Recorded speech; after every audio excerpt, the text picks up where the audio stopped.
بسم اللہ الرحمن الرحیم۔ آج سے ہم فارسی بول چال اس کا کورس جو ہے وہ شروع کر رہے ہیں۔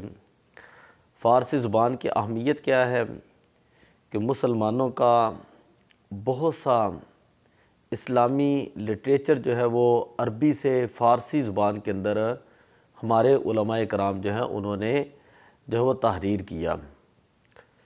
فارسی زبان میں مسلمان صوفیہ کرام، مسلمان شعراء، انہوں نے بے شمار جو ہے وہ کتابیں لکھی ہیں۔ 750 سال تک برصغیر پاک و ہند کے اندر فارسی زبان جو ہے وہ ہماری قومی زبان ہوا کرتی تھی۔ آپ داتا علی حجویری رحمۃ اللہ تعالیٰ علیہ کو پڑھیں، حضور مجدد الفسانی رحمۃ اللہ تعالیٰ علیہ کو پڑھیں، امیر خسرو رحمۃ اللہ تعالیٰ علیہ کو پڑھیں، بابا فرید رحمۃ اللہ تعالیٰ علیہ، شیخ شہاب الدین سہروردی رحمۃ اللہ علیہ، غوث پاک رضی اللہ تعالیٰ عنہ، یا لال شاہ آباد قلندر، جتنے سلاسل کے جتنے مشائخ ہیں پرانے، ان تمام کو اگر آپ دیکھیں، اور شعراء میں سے جو ہے مولانا رومی رحمۃ اللہ تعالیٰ علیہ اور مولانا جامی رحمۃ اللہ تعالیٰ علیہ، شیخ سعدی رحمۃ اللہ تعالیٰ ان کا آپ لٹریچر پڑھیں، حافظ شرازی کا لٹریچر پڑھیں، تو خود بخود پتہ چلے گا کہ ہمارا کتنا جو ہے وہ اسلامی لٹریچر جو ہے وہ فارسی زبان کے اندر جو ہے وہ موجود ہے۔ اس لیے ہم نے یہ چیز جو ہے وہ شروع کی کہ ہمارے قومی شاعر علامہ ڈاکٹر محمد اقبال علیہ رحمہ، ان کے کلیات اقبال جو ہے فارسی کے اندر بھی موجود ہے۔ تو بہت سارے لوگ جو ہیں وہ چاہتے ہیں کہ فارسی زبان کو سیکھیں، تاکہ اس کو سیکھ کر جو ہے جو ہمارا فارسی کلام ہے، فارسی شاعری ہے، کم از کم اس کو جو ہے وہ ہم سمجھ سکیں، فارسی جو تصوف ہے اس کو سمجھ سکیں، فارسی کے اندر جو تفاسیر ہیں شاہ ولی اللہ رحمۃ اللہ تعالیٰ علیہ، ان کے خاندان کی جو خدمات ہیں وہ ہم پڑھ سکیں۔ تو آج ہم فارسی کا پہلا سبق سٹارٹ کرتے ہیں۔ سب سے پہلی بات یہ ہے کہ مصدر کسے کہتے ہیں؟ مصدر کا معنی ہوتا ہے جائے صدور، یعنی نکلنے کی جگہ۔ مصدر وہ چیز ہوتی ہے کہ جس سے دوسرے الفاظ بنے۔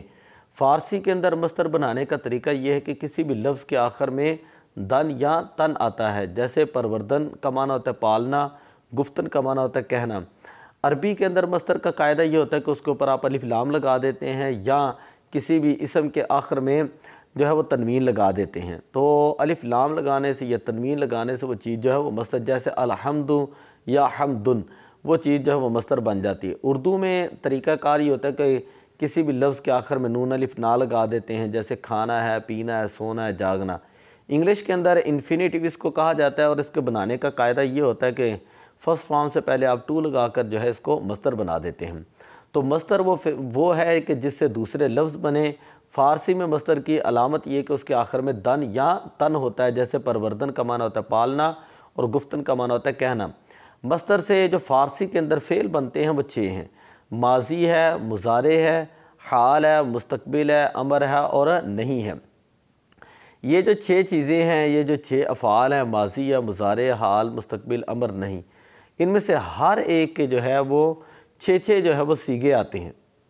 ماضی کے بھی 6 صیغے ہیں، مضارع کے بھی 6 صیغے ہیں، حال کے بھی 6 صیغے، امر کے بھی 6 صیغے ہیں، نہیں کے بھی 6 صیغے، مستقبل کے بھی جو ہے وہ 6 صیغے آتے ہیں۔ ان کے علامات کیا ہیں؟ ان کے علامات یہ ہیں کہ واحد غائب کی علامت یہ ہوتی ہے تا ساکن ہو یا دال ساکن ہو، تو اس کو پڑھتے ہیں تا دال، واحد غائب کی یہ علامت ہے۔ جمع غائب کی علامت ہے نون دال، اور واحد حاضر کی علامت یہ ہوتی ہے کہ یا۔ جمع حاضر کی علامت ہوتی ہے یا دال، یا دال۔ واحد متکلم کی علامت ہے میم ساکن، اور جمع متکلم کی علامت ہے یا میم۔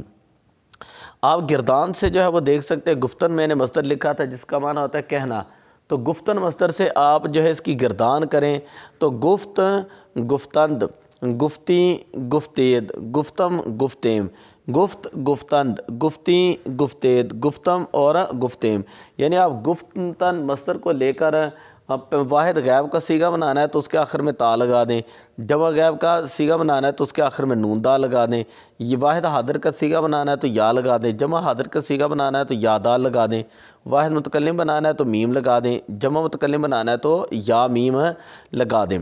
تو یہ ایک اسی طرح اگر آپ نے پروردن کی گردان کرنی ہے تو یہی ہے، پرورد، پروردند، پروردی، پروردید، پروردم، پروردیم۔ تو یہ آج پہلا سبق ہے فارسی کے حوالے سے کہ مصدر کسے کہتے ہیں، مصدر بنانے کا طریقہ کار کیا ہے، مصدر سے فارسی کے اندر کتنے افعال نکلتے ہیں وہ 6 ہیں، اور ہر فعل کے کتنے سیغے 6 سیغے ہوتے ہیں۔ یہاں پر عربی کے اندر تو 14 سیغے بنتے ہیں لیکن یہاں پر 6 ہی بنتے ہیں کہ ایک واحد غیب اور جمع غیب، بس تثنیہ کا یہاں تصور نہیں ہوتا۔ اسی طرح حاضر کی جب بات آتی ہے تو واحد حاضر، جمع حاضر، تثنیہ وغیرہ کی کوئی بات یہاں پہ نہیں ہوتی۔ اسی طرح متکلم کے صیغے ہیں تو واحد متکلم اور جمع متکلم۔ تو فارسی زبان انتہائی خوبصورت، انتہائی میٹھی زبان ہے، انتہا درجے کی آسان ترین زبان ہے۔ کسی بھی زبان کو سیکھنے کے لیے ضروری ہوتا ہے کہ آپ اس زبان کے اندر پریکٹس کریں، کو جتنی زیادہ پریکٹس کریں گے تو practice makes a man perfect, اتنا ہی انسان جو ہے اس کی زبان کے اندر رننگ ہوگی۔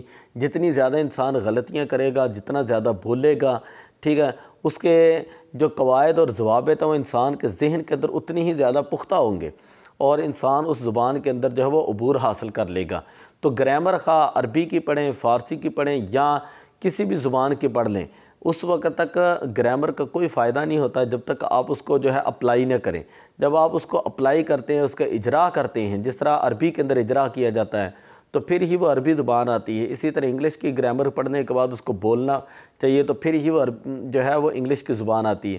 تو فارسی گرامر بھی ہم پڑھیں گے اور ساتھ ساتھ جو ہے ہم گردانے وغیرہ کریں گے، ساتھ ساتھ کچھ چیزیں جو ہیں وہ بتائیں گے، تو تاکہ اس سے یہ فائدہ ہوگا کہ ہماری زبان کے اندر جو ہے وہ بولنے کا ایک طریقہ اور سلیقہ آ جائے۔ تو دعا ہے کہ اللہ تعالیٰ ہمیں اس مقصد کے اندر کامیابی عطا فرمائے۔ الصلاۃ والسلام علیک یا رسول اللہ وعلی آلک واصحابک یا حبیب اللہ۔